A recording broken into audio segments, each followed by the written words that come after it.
Merhaba arkadaşlar. Merhabalar. Kanalımıza tekrar hoş geldiniz. Soğuk bir sabahtan günaydın. Aynen. Bugün size ev turu yaptıracağız. Küçük evimizde neler yaptık, işte içerideki detayları göstereceğiz size. Hem de bahçemizin son halini Aynen, gösterelim. bahçemizin de son halini gösterelim. Genel olarak da hem bir sohbet ederiz bu videoda. Artık biz İstanbul'a gidiyoruz. Evimizde yapabildiklerimizi yaptık. Bir ay boyunca burada kalmayı hedefledik ve kalabildik burada. Komşularımıza vakit geçirdik. Hayati Usta ile çalıştık. Bayağı dolu dolu bir ay oldu. Şimdi size şeyi bir gösterelim buradan. Bir içeri girelim bakalım. Evet. Kapımızdan bir de kapı yaptık. Derme çatma ama olsun, iş görecek. Şimdi bir içeri girelim, bir ev turu yapalım. Hadi. Bakın, böyle paletlerden ve elimizdeki tahtalardan bir çit yaptık ki biz burada yokken içeriye hiçbir şey girmesin. Çünkü içeriği bayağı düzenledik ve düzenimiz bozulmasın istiyoruz. Hem de birkaç tane şey diktik, ağaç diktik. Onlar da rahat rahat büyüsün biz yokken. Şimdi şöyle buradan kendimize paletlerden bir kapı yaptık. Buradan bir içeri girelim bakalım. Bahçe kapımız. Evimize hoş geldiniz. Hoş bulduk. Buyurun. Ay. Havada güneşli, bugün bizi uğurlarken çok güzel bir havayla uğurluyor.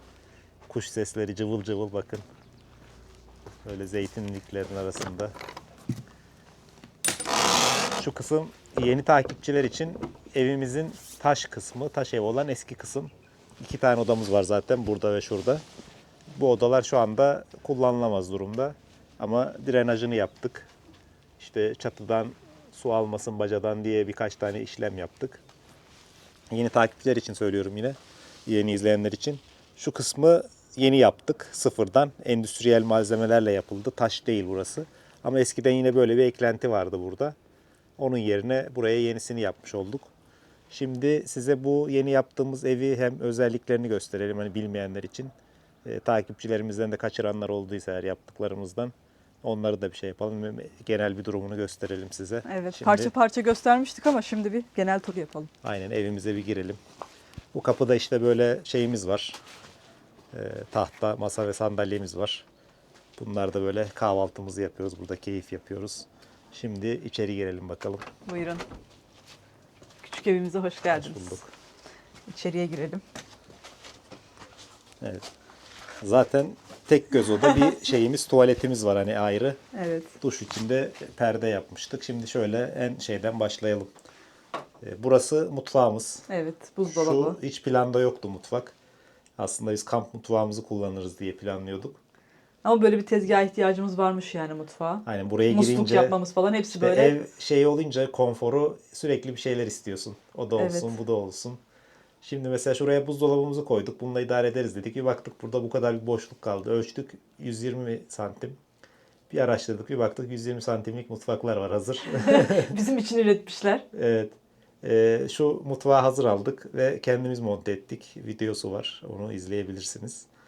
Bu şekilde şu buldan perdeleri yeni aldık. Takipçilerimizin ısrarı ve tavsiyesi üzerine burada tüllerimiz vardı. Onları söktük. Aynen. Onlar çok sevinecek herhalde. Tülü sökün, tülü sökün diyorlardı. Aynen. Sadece bu şeyler kaldı, perdeler kaldı. Ve şöyle şu şekilde. Evin üstü sandviç panel. Şimdilik yukarıya bir şey yapmadık. Çünkü hani herhangi bir sızıntı, bir şey gelmesi oluyor mu işte izlemek istedik, görmek istedik. O yüzden daha yukarıya bir kaplama yapmadık ama ileride onu da yapacağız muhtemelen. Burayı güzelleştireceğiz. Bu kısımda böyle Hanife'nin işte ocağı Aynen. var. Burada yemek yapıyor, çay yapıyor, kahvaltı hazırlayan usta geldiğinde yemek yapıyor. Manzara eşliğinde bulaşık Manzarası yıkıyorum. çok güzel. Bakın. Şöyle sağda da yeni yaptığımız çitler var. Dışarı çıktığımızda tekrar onu da anlatırız, gösteririz. En büyük gururumuz şu anda Evet. o. Bu manzara eşliğinde çok güzel şey yapıyor. Dışarıya da baktığımızda böyle sabah kalktığımızda hemen şuradan dışarıya bakıyoruz ve kayalarımız, işte güneşin doğuşunu görüyoruz şurada zeytin ağaçlarının arkasından. Bu da çok güzel. Şimdi size şey göstereyim. Salonumuzu ve yatak odamızı. Aynen, salonumuzu. Salona şöyle bir halı aldık. Evet. Bakın, bu halıyı görmemiştir takipçilerimiz. Fırsatımız da olmadı. Bu halıyı yeni aldık. Böyle küçük ama yerden gelen soğuğu kesiyor. Hem de Kesinlikle. otantik bir havası var. Hoşumuza gitti bayağı bu halı. Şimdi şey kısmına geçelim. Nasıl yatıyoruz biz burada? Bakın böyle. Evet. Bu koltuğu normalde biz böyle kullanıyoruz ama çok kısa süre böyle kalıyor. Sabah kalktığımızda yatak modundan hemen bir şey açtığımız mod var, uzandığımız. Çünkü böyle yüksek kalıyor. Yani şunu şöyle şu sehpaya şey yaptığımızda, kahvaltı yaptığımızda otursana bir. Yüksek kalıyor bu şekilde. Yani böyle yüksek kalıyor. Hani Eğilmek zorunda sehpaya kalıyoruz. eğilmen gerekiyor. Biz ne yapıyoruz? Hem uzanıyoruz buna şeyde. Açayım mı? Aha. Minderleri at arkaya aynen. Hemen şu şekilde daha konforlu bir hale getiriyoruz. Evet böyle oldu. Şimdi böyle olduğunda masamızı koyduk buraya, bakın sehpamızı. Şuraya Evet, bu zaten şekilde. hemen Hanife 2 tane tabak koyuyor. Kahvaltı hazırlıyor. Aynen daha güzel oldu. Daha böyle yüksekliği Aynen. güzel oldu. Ben de buraya oturuyorum. Evet, Sonra bebeğimiz- kahvaltımızı yaptıktan sonra şuraya doğru yayılıyoruz. Bir yayıl bakalım. Evet şimdi kahvaltımız bitti, yemeğimiz Aynen. bitti. Sonra Murat tabii ki, ben değil. Murat böyle geliyor bu şekilde. Böyle Aynen, hem oturuyor. manzarayı izliyoruz, hem çayımızı içiyoruz, hem böyle günlük işlerimize bakıyoruz burada. Aynen planlarımızı yapıyoruz. Evet. Genelde gün boyu böyle kalıyor kahvaltıdan sonra bu koltuk. Şu alan bize yetiyor açıkçası. Burada hani mutfaktaki işlerimizi yapıyoruz. İşte dolabımızın kapağı açılıyor. Şu diğer tarafa geçebiliyoruz. O yüzden burası yeterli Bunu bize.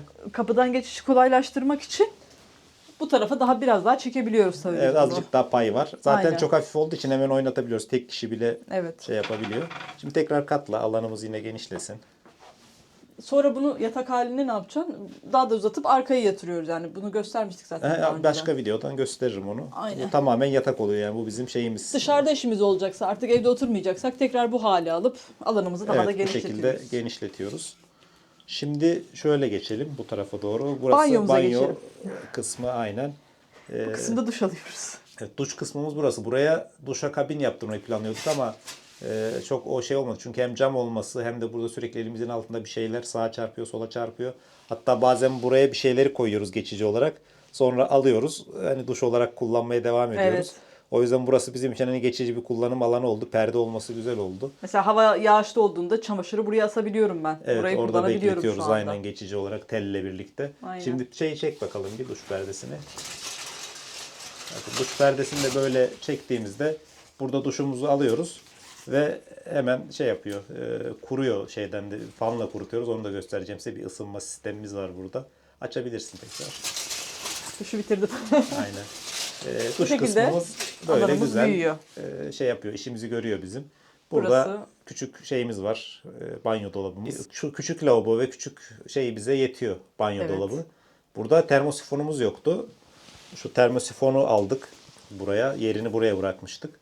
Ama daha sonra fark ettik ki bunu aslında tuvalet tarafına alıp uzatabiliriz. Belki öyle yaparız. Hani buraya dolap koyup burayı bir yükseltip şu makinenin üzerine depolama alanı yapabiliriz.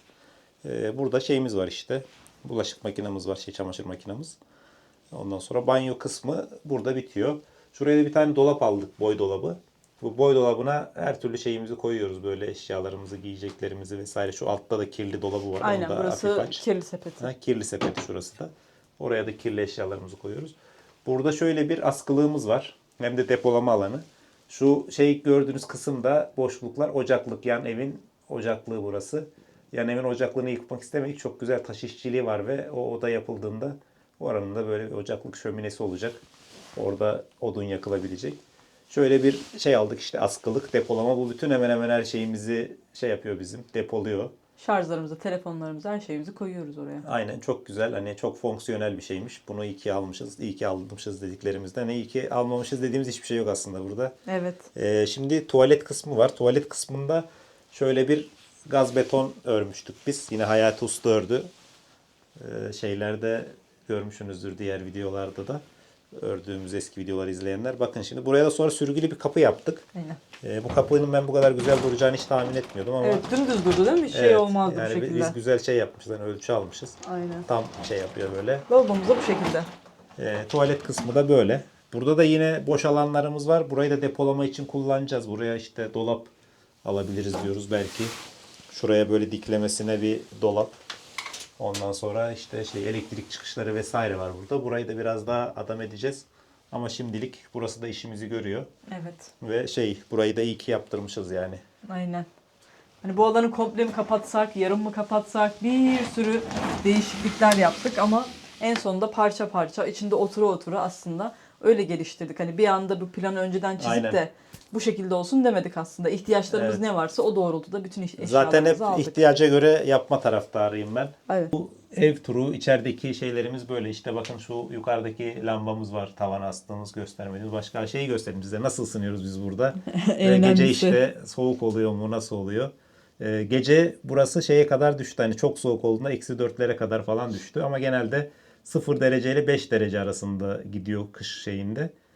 Gündüzde güneş olursa yeterince şey yapıyor, ısıtıyor. Yani sobaya ihtiyaç olmuyor. Ama akşam üşüyorsunuz, böyle bir Evet. soğuk oluyor. Onun içinde ne yaptık bakın. Küçük ama etkili parçamız. Hanife'nin çalışırken ofiste ayaklarını ısıtmak için kullandığı böyle bir sobası vardı. Bunu götürüyordu iş yerine, kullanıyordu. Sonra biz bunu İstanbul'daki banyomuzda böyle bir nem şey oluyordu banyo yaptıktan sonra, onu kurutmak için kullanıyorduk. Banyoda çalışıyordu otomatik. Şu akıllı priz bakın. Şu priz internete bağlı ve şeye bağlı. Dışarıdan da komut verebiliyorsunuz. Hani biz gelmeden bunu çalıştırabiliyoruz. Şurada bakın şeyimiz var. Bir modemimiz var. Bunun içinde sim kart var. Bir hattı var işte bunun. İnternette de buradan kullanıyoruz. Şimdi bu akıllı priz modeme bağlı. Bu da şeye bağlı zaten. Buraya bağlı. Ben cep telefonumdan bunu çalıştırabiliyorum ve programlayabiliyorum. Mesela sürekli çalışırsa şey çok sıcak olur. Sürekli ısınırız. Dolayısıyla öyle çalışmasını istemiyoruz. Ben akşamları işte gece biz yattıktan sonra yarım saatte bir veya 40 dakikada bir 10-15 dakika çalışmasını istiyorum. Telefona onunla ilgili uygulamasına komut giriyorum. O kendi kendine otomatik olarak çalışıyor, otomatik olarak kapanıyor ve bize konforlu bir uyku sağlıyor. Yani bu şey değil, yani reklam değil, size de fikir olsun diye söylüyorum. Evet. Bu kullandığımız ürünlerin pek çok şeysi var. Yani artık akıllı ev sistemleri her yerde şeyde var. Ben İstanbul'da hani bütün lambalarım akıllı lamba, kendi kendine yanıyor, kendi kendine sönüyor. İşte akşam güneş batarken yanıyor. Güneş şey yaptığında işte gece 12'ye doğru da yavaş yavaş kararmaya başlıyor. Bize yat diyor. Biz de gidip yatıyoruz. O açıdan akıllı ev sistemleri artık çok şey var. Hani her yerde var ve her türlü ihtiyacınıza göre kombi, klima vesaire yapabiliyorsunuz. Yani şu basit bir sistem burada bizim çok işimizi gördü. Evet. Size şeyi de göstereyim, telefondan uygulamasını. Bakın böyle bir uygulaması var. Şurada fan diye isim vermişim ben. Prize ne takacaksanız, atıyorum interneti taktınız ya da Aynen. başka bir şey. İçine giriyorum. Burada bakın direkt bir düğme çıkıyor. Bu düğmeyle çalıştırabiliyorum. Bakın şimdi. Ben şimdi telefondan bastım ve çalışmaya başladı. Sesi duyuyorsunuz. Dışarıda da olsam, yani evde olmasam bile çalıştırabiliyorum. Kapattım. Kapandı. Yani bu şekilde yapıyorsunuz. Mesela göstereyim size, zamanlayıcısını. Bakın böyle kurdum. Zamanlayıcı kurdum. İşte 30 dakikada dakika kapalı, 15 dakika açık yapacak şekilde. Bu şekilde programlamalar yapabiliyorsunuz. Isınma sorununu da böyle çözmüş olduk. Küçük ama gerçekten çok etkili Aynen. oldu bizim için. Çok işimizi gördü. O yüzden yani burada olduğumuz süre boyunca dedik elektrikler gitmez inşallah. Giderse yandık yani. Evet. Böyle ısındık. Şimdi size bir de yapalım. Dışarının bir turunu yapalım tekrar. Neler yaptık. Şimdi dışarı çıktığımızda işte dışarıda bu gördüğünüz çitleri yaptık burada. Ondan sonra şöyle devam edelim. Şu çam ağacımızı diktik buraya. Dikine uzayan çamlar bunlar. Çok seviyorum bunları, böyle upuzun uzadıktan sonra çok güzel görünüyor. Karşıdan baktığınızda da böyle çok sembolik oluyor. Şuraya da bir tane diktik. İkizi. 2 tane böyle güzel görünür. Burada foseptik kuyumuz var. Daha da kapanacak. Bu, daha da toprak getireceğiz. Bunun üzeri komple yapacak. Böyle kapalı olacak. Hanife de bakın böyle etrafına taşlarını ördü. Gerçekten Hanife'de yani taş örme şeysi var. İşçiliği, ustalık var yani böyle. Çok güzel ördü burayı. Bakın. Buraları böyle komple kapatacağız, kaplayacağız buraları. Şimdi buraya da yaptık. Bir tane check valve koydum ben. Herhangi bir dışarıdan bir şey girmesin diye. Hem de kokuyu önlemek için. Ama herhangi bir şey de olmadı. Yani burada bir koku veya bir şey olmadı. Burada hatırlarsanız vardı, hani Gülümser ablanın koyduğu çalılar falan vardı. Buraya da güzel bir tel yaptık. Şuradan da bir kişinin geçebileceği kadar bir yer bıraktık. Diğer tarafa geçmek istersek veya Gülümser abla buraya geçmek isterse direkt kullanabilecek. Bakın böyle tel çok güzel oldu. Hem de manzaramızı hani kapanıyordu burada. Şu anda kesintisiz bir manzara oldu. Böyle. Şu kuyumuzu işte yaptık. İçini doldurduk toprakla. Buralara şimdilik ilk başta bir biber bir şeyler ekeriz diyoruz. Sonra ileride peyzaj alanına çeviririz. Bir sene abladan da buraya güzel toprak alacağız. Gübreli toprağı var onun. Hayvan gübrelerini biriktirdiği. Bu şekilde. Evimizin dışı da böyle. Şu kısmı taş kaplamayı düşünüyoruz. Doğal taş. Birkaç tane yerden baktım. Onu da kendimiz yaparız diye düşünüyoruz. Bu şeylerin betonunu kendimiz attık. Mesela Hayati Usta'dan öğrendiğimiz kadarıyla şu direklerin betonlarını 250 santim arayla, ondan sonra 40'a 40 derinlik, genişlik, yükseklik olacak şekilde yaptık ve bayağı da güzel oldu, sağlam oldu. Artık beton atabiliyoruz. Ondan sonra bu duvarın, evin duvarının taşlarını da biz yapıştırabiliriz ve biz koyabiliriz diye düşünüyoruz oraları da. Artık böyle biraz elimizden iş gelmeye başladı. Bakalım. Bahçemizde böyle çok büyük dut ağacımız var. Bu dut ağacımız kalacak ve bizi yapacak, güneşten koruyacak. Yazın çok güzel oluyor yaprakları. Bu piknik masamız burada kalıyor. Bunu almıyoruz. Hem dayanıklı, bu yağmura dayanıklı. Buraya da güzel hava katıyor. Salıncağımız var. Şöyle bakın, buradan aşağıya da doğru çok güzel bir manzaramız var. Şu alt tarafa da biz yapmıştık. Eski buradan çıkan şeyleri atmıştık, molozları. Ama temizledik. Şu köşede kalanları da temizleyeceğiz daha sonra. Buraya da şu taşlar hizasından böyle şurada kalıyor bizim arsamız. Şu çalıların oraya doğru yapacağız. Taştan bir duvar öreceğiz. Hanife yapacak diye düşünüyorum. Bayağı güzel duvar örüyor. Ondan sonra bu alt tarafı da kullanacağız. Şu telleri sökeceğiz. Burada böyle zaten bu teller hayvanlar geçiyor diye şu şeyin birleştiği yere kadar bir olacak. Sınır olacak. Onu ayarlayacağız. Şu paletlerden yaptığımız şeyi kaldıracağız. Bu geçici. Şu taş hizasına kadar olsun istiyoruz. Şuradaki taş hizasına kadar bir şey. Onun üzerine de şeffaf teller olabilir veya başka bir şey olabilir. Azıcık yükseltmek istiyoruz. Şu yaptığımız tahtaların yüksekliğinde. Çünkü hayvanlar eninde sonunda zorluyor. Oradan geçmeye çalışıyor biraz alçak görürse. O yüzden ama kayalarımızı da kapatmak istemiyoruz. Bakın şu kapılarla falan bazı yerlerde, yüksek olan yerlerde mesela kayalar görünmüyor ama şeffaf bir tel olacak artık. Örgü herhalde bir şey. Onunla ilgili artık bakacağız neler yapabiliriz. Ev turumuz ve bahçemiz bu şekilde arkadaşlar. Yeni gelenler için, eskiler için, herkes için süreç böyle bir gözünün önünden geçmiştir. Bizim de geçti böyle şimdi yaparken ama öyle anlatırken kolay. Yaparken gerçekten çok zor. En ufak bir şeyi böyle hepsine emek veriyorsun, ediyorsun, usta geliyor. Para veriyorsun, malzeme alıyorsun. Hepsi adım adım büyük emek gerçekten. O emeği verdik, bakalım karşılığını alacağız inşallah. Evet, artık evimizin kapısını kapatıyoruz ve gidiyoruz biz. Evet. Allah'a emanet ediyoruz. Sonra Önce Gülümser Allah'a, ablaya. sonra Gülümser ablaya Evet, emanet. kapatabiliriz. Bakın biz gelene kadar kendinize iyi bakın. Evet. Dedik. Evet, bu evi yaparken çok tecrübe kazandık.